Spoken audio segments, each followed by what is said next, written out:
Chapter 47. A King Gets a Prize and Goes to Jail. Martin Luther King Jr. was in the hospital. He wasn't seriously ill. It was a case of exhaustion. It was Tuesday, and he'd given 3 speeches on Sunday and 2 on Monday. And then there were all those trips to jail, and the marches, and the pressures. But when the phone rang, he felt a whole lot better. Matter of fact, he felt great. His wife, Coretta, had big news. Martin had been awarded the Nobel Peace Prize. That prize is given each year to the person from anywhere in the world who has contributed most to peace. Along with the great honor, there is a sizable cash award. Theodore Roosevelt had won the Nobel Peace Prize, and so had Woodrow Wilson and Jane Addams. Martin Luther King Jr., at 35, was the youngest person ever to receive it.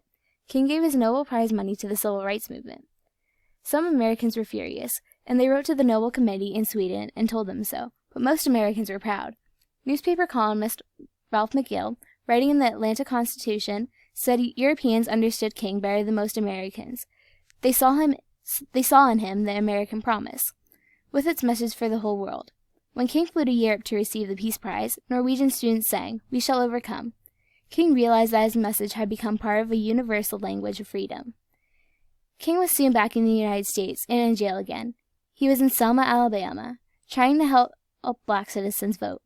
President Johnson's Civil Rights Act didn't solve the voting problem. It did allow black people to check into any hotel they desired, sit on buses wherever they wished, and eat in any restaurant. But in much of the rural South, blacks still couldn't vote. In 1964, when blacks tried to register to vote in Alabama or Mississippi or some other southern states, they were likely to be beaten or to lose their jobs, even though the 15th Amendment to the Constitution says that every citizen has the right to vote. Those who kept trying to register were given impossible questions to answer or asked to pay a poll tax they couldn't afford. Selma was an old South cotton town on the banks of the Alabama River. More than half of its 30,000 people were black. In the 1960s, the streets in the black section of town were made of red dirt. Those in the white section were paved. The leaders of Selma's black community asked Dr. King and his organization, the SCLC, to come to town. In 1965, when King and the SCLC arrived, SNCC workers had already been in Selma for more than a year. They had worked hard to try to get the blacks signed on the voting rolls. CNCC had doubled the number of registered black voters to 333 out of 15,000 of voting age. A few CNCC members weren't happy that King was asked to come to Selma. They wanted to stay in charge, but John Lewis, CNCC chairman, was not one of them. He was thrilled that Dr. Martin Luther King Jr. was coming to town. So were a majority of Selma's citizens. Martin Luther King Jr. spoke out at Brown's Chapel. "Give us the ballot," he cried. A group of Selma's black citizens marched to the courthouse to try to register. They weren't allowed inside. When CNCC workers tried to bring them sandwiches and water, the workers were hit with billy clubs. That just made Selma's black citizens more determined. More than 100 black teachers marched. Martin Luther King Jr. marched with 250 citizens who wanted to register to vote. They were all thrown in jail. King, too, when they heard of Dr. King's arrest. 500 school children marched to the courthouse. They were arrested. 2 days later, 300 more school children were arrested. The evening television news covered it all. King wrote a letter from jail. He said, "This is Selma, Alabama. There are more Negroes in jail with me than there are on the voting rolls." 15 congressmen came to Selma.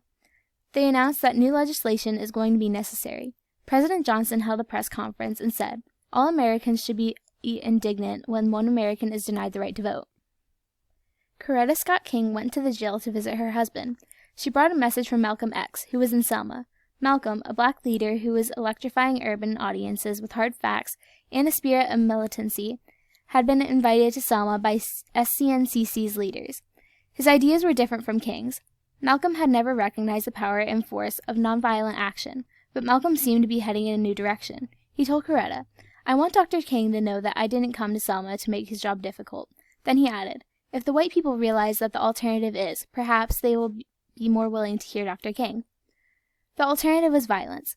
Speaking to a big crowd in Brown's Chapel, Malcolm said, "White people should thank Dr. King for holding people in check, for there are others who do not believe in these nonviolent measures."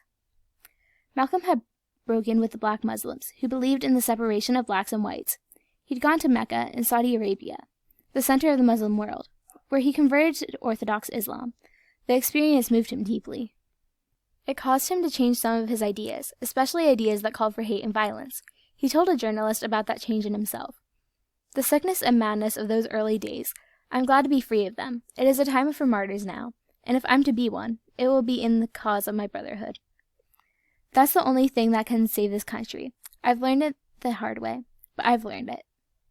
2.5 weeks later, his trip to Selma, Malcolm X was martyred, killed by members of the radical political group, the Black Muslims, a victim of the violence that he had once tolerated. Malcolm's new belief in brotherhood made the loss of his brilliant Muslims especially tragic.